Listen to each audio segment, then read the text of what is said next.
Hi, I'm Rob Talbot, I'm Emil Edwards. and today we're going to talk a little bit about some gun safety. So, Emma, we've talked about classes in the past, and let's talk a little bit about gun safety. So, what do we need to know about gun safety? Well, to begin with, if a person owns a firearm, whether they want to admit it or not, they are responsible for the safety of that firearm and for whatever happens with it. And in the case, to the point to where if they're not responsible with it, they can be held civilly liable along as criminally liable in certain circumstances and situations.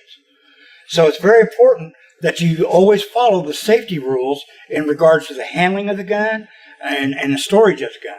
So, what are some of those safety rules? Well, the very first one is treat all firearms as if they're loaded. There's no such thing as an unloaded gun. If a person hands you a gun and says, "Here, it's unloaded," you don't take their word for it. You literally, if it's an automatic, semi-automatic, you drop the magazine, pull the slide back. If there's a round in the barrel, it's going to pop out in your hand. A lot of people have been killed from unloaded guns because they failed to check them themselves. Sure, and that's always a tragedy. It's always a tragedy. Yeah. So, what's next? Well, the next thing is you never point a firearm at anyone unless you are ready and willing to kill that person. Okay? Because the firearm is the ultimate tool in regards to self-defense. And pulling it and shooting it is the ultimate act that a person has against another person. There's no hit the reset buttons and get new life like you can on Netflix or Nintendo and everything else. This is for real. And if a person points a firearm at you or you point a firearm at them, you had better be ready to kill that perpetrator. That's a sobering fact. Is that it, or is there more? Well, there's a couple more.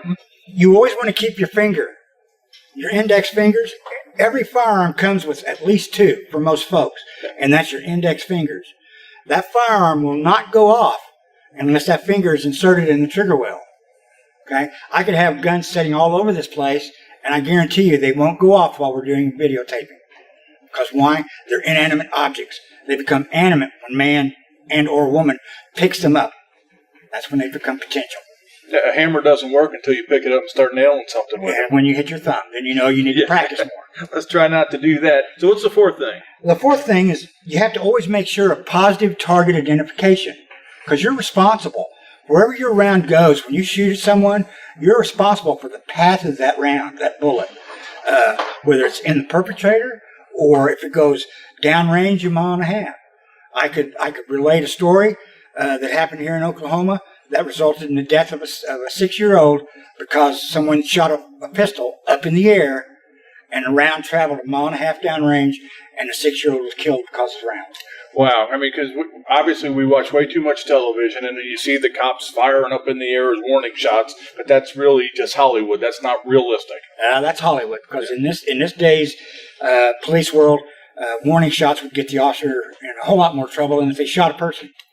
So, and let's just talk about that for a brief second. Obviously, police officers get a lot of training.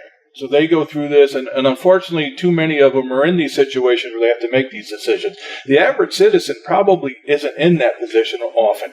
So is that why they need to be taking these classes? It's not going to perfectly train them, but at least hopefully get them prepared for what might happen? Yes, because once you get a firearm, you enter into a world of what I call what if. Okay? What if someone come in through the door with a gun right now? What if someone goes to the school like he did in Florida and shoots someone? What ifs? And law enforcement officers, a minimum of 16 weeks academy, minimum. And they practice shooting minimum monthly. And they're trained on how to handle adrenaline situations, active duty situations, active shooter situations. Whereas the citizens, most of them have never experienced an adrenaline rush. And they don't realize when your adrenaline is pumping 90,000 miles an hour, your body's not the same. Your vision's going to narrow, your breathing is going to slow down, your hearing is going to go down. Things seem like going in slow motion in a true fight or flight situation. And that's why with your background in doing these classes, you can actually share those situations and stories with people. I know that it's not like being there, but at least they kind of have an understanding of what could happen. I do share some war stories for the simple fact that some of the stories that I have fits into the curriculum that I teach. So that gives me the ability to do that. But I don't like to give a whole lot of war stories because it's not about me. Right. It's the student coming out wanting to find out a little bit more, and my class is to familiarize them with enough state statute and enough patience and common sense with the firearm to realize that what they have is something that they're going to have to learn to be professional with. Right. They're going to have to keep that thought, because ignorance of the law is not a defense. It never is. Never is. If you'd like more information, you can contact Emil at his website, EEEoutfitters.com, or you can call him at 410-2589. As always, if you like the video, please subscribe below. Thanks and have a nice day.